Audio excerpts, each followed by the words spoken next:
DJ Ferris. The Chicago nigga. It's the real one. Hit me. Only one is pulling shit the fuck up. Let's get a sports talk. Aaron Rodgers was watching the draft very intently on the first night, as he explains to Kyle Brandt in a podcast that officially debuts next month, but a piece of it was published yesterday. Aaron Rodgers talking about how he was watching the draft thinking that the Packers were going to take a receiver, and also when they traded up, thinking that they were making the move to get a receiver, whether it was Justin Jefferson, he mentioned him, Brandon Ayuk is a guy that he thought the Packers liked, and when they took a quarterback instead, he said he went and he poured 4 fingers of sipping tequila and braced for the onslaught because he knew his phone was going to blow up from all the people who were making sure he was okay. Well, he's okay for now.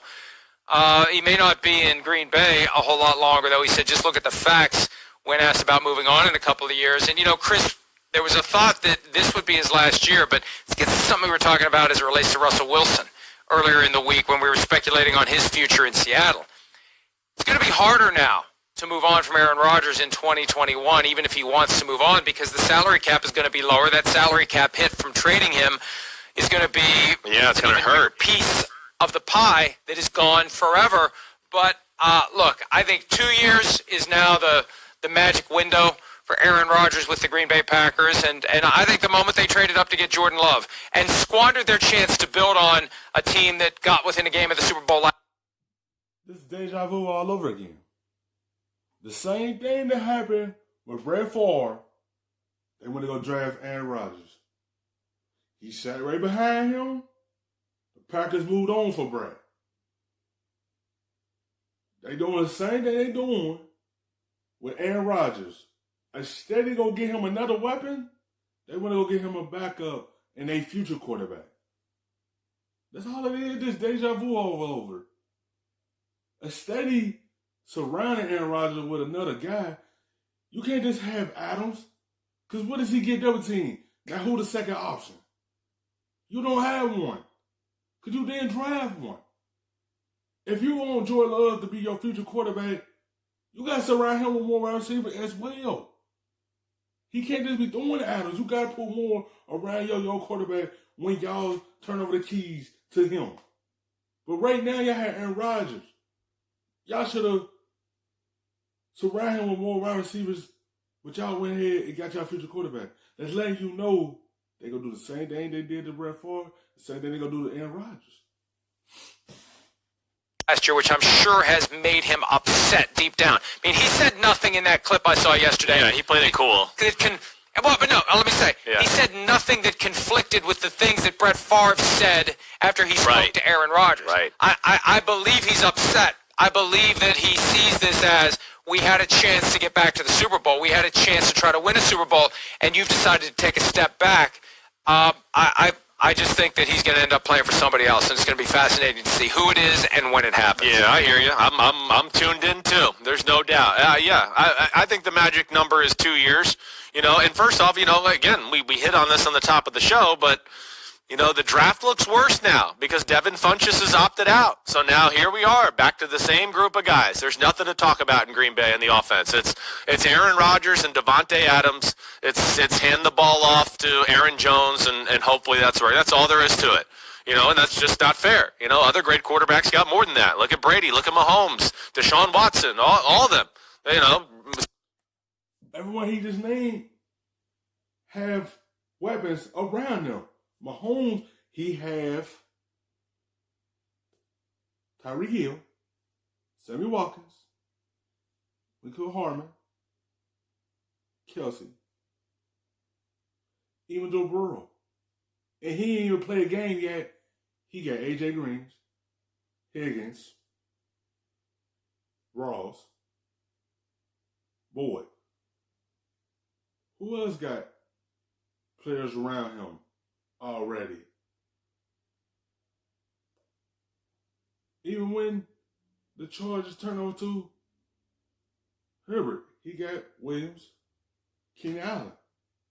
I'm just throwing things out there. I already have a weapon around him. They ain't want to put nothing around him. It'll be the same old food in the pot. Hand the football off to Jones like they said, and throw to Adams. If you one step away from the Super Bowl, you go get another player and put him on the menu right along with Aaron Rodgers and Adams. But no, y'all went ahead and on the quarterback on that menu.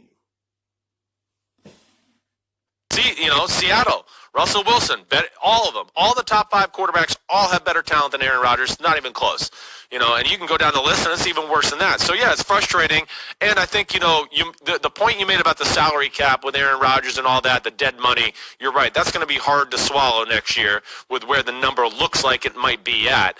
Added to the fact that, this is, like, hands down, this is the most raw quarterback in the first round, and this is one of the more raw quarterbacks we've seen be drafted in the first round over the last few years.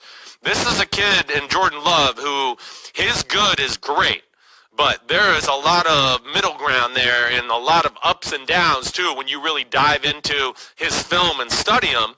And he came from a elementary offense as well, to where I don't even think it'd be realistic to think he could take over the reins for a 2021 season. I don't think he'll be anywhere near that. I think he is a guy that truly needed the OTAs, needed a full training camp of like real reps and things like that. And his reps are going to be hurt this year because of all these circumstances. So I think realistically it is 2 years, and you're going to have Aaron Rodgers, on fire.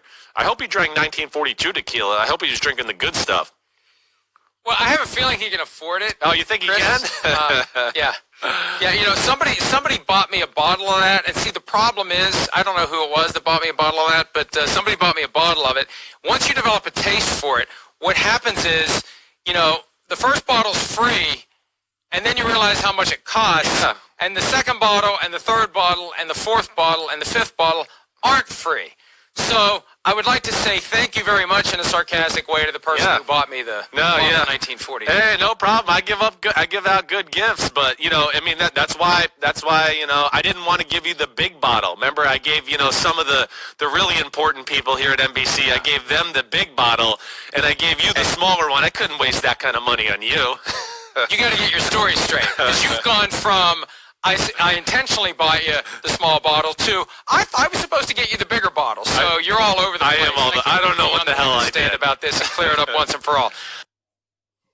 Hi, I'm Mike Tirico, and thanks for watching. Make sure